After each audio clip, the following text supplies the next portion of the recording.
So Antonio, what happened after basketball? What led you here? I think it was a number of things. It was like a convergence of a few different things that all met at the same time. I had been in the league for almost 25 years. Then Oregon had legalized cannabis, so those two things happened. My wife's family has been in the nursery industry for almost 100 years. So you put those three things together. My desire to finally be home for my kids after 25 years was a big one.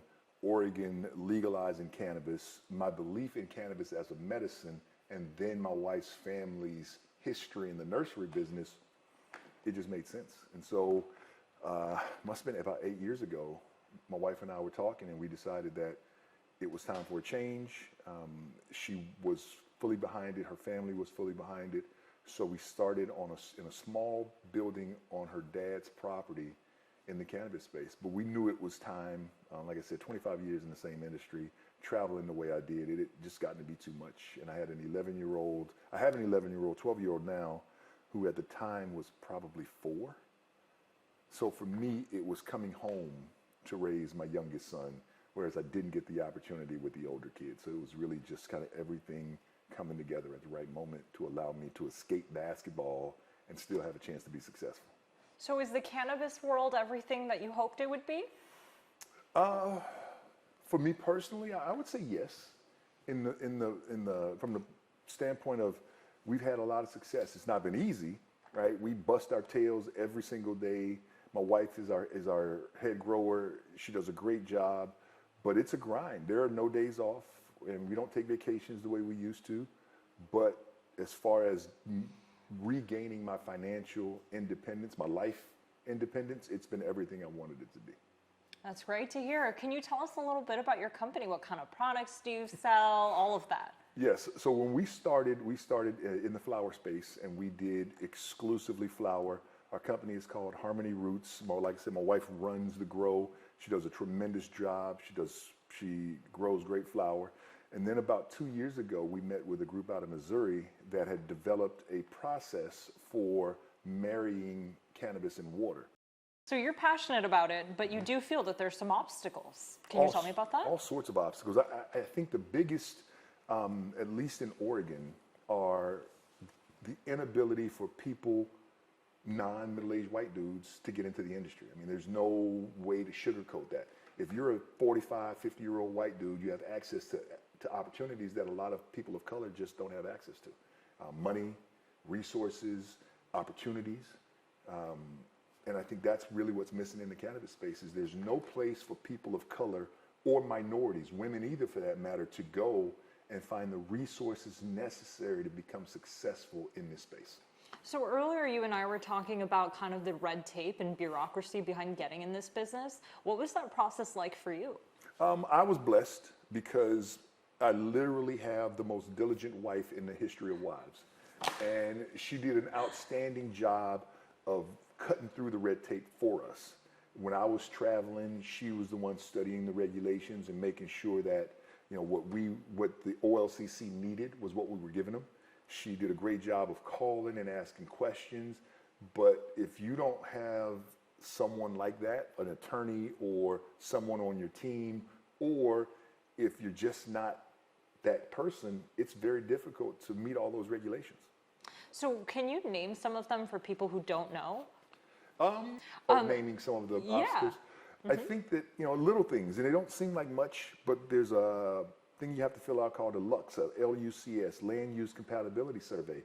And it's very particular. You have to have a particular business plan. You have to have mitigation plans. There's probably 12 to 14 steps, and any one of those steps can trip you up. So you have to be really diligent and really careful in how you fill out the paperwork. And if you don't have someone that can interpret that stuff, and like I said, I was blessed because my wife is extremely diligent, but we also had access to attorneys and people who could even look one step beyond what she was looking at to make sure we were in compliance. And we got lucky. First day of licensing, we were right there with all of the paperwork in order, ready to get our license, but it was all about her hard work. So what obstacles do you guys face now? You're licensed, you have all of those things, but now? I would say the biggest one is probably financial resources. You know, obviously banking is still off limits. Trying to find a bank is almost impossible. But then one step beyond that is, what if I want to grow my business? Where do I go, right? And we were just talking about how people of color don't necessarily have access to that. It's not that I don't have the money to get started, but let's say I start a small grow and I'm doing well. That's what we're doing right now. Where do I go to find the capital to take it to that next level?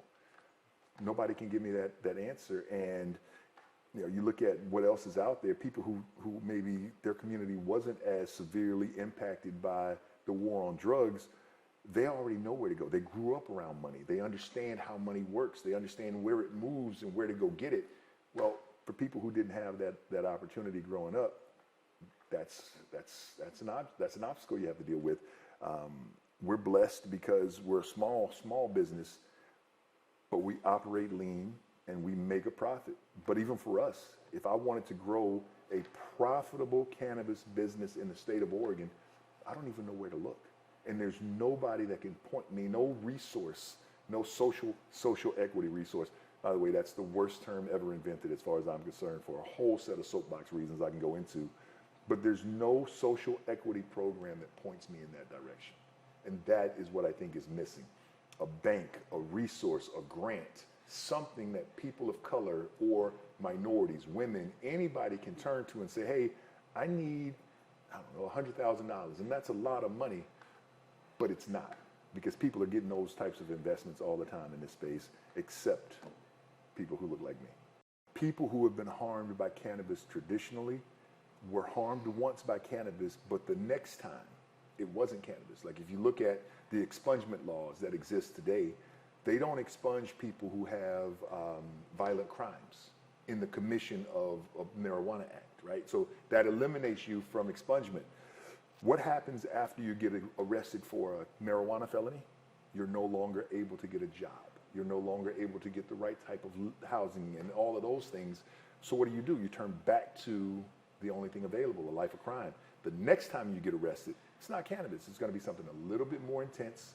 So now you're no longer eligible for expungement, because although cannabis was your original crime, the crime that came after that, because of there was a term I saw used the other day, the collateral damage from the first arrest doesn't allow you to get a job, which doesn't allow you to get housing. So you turn to crime.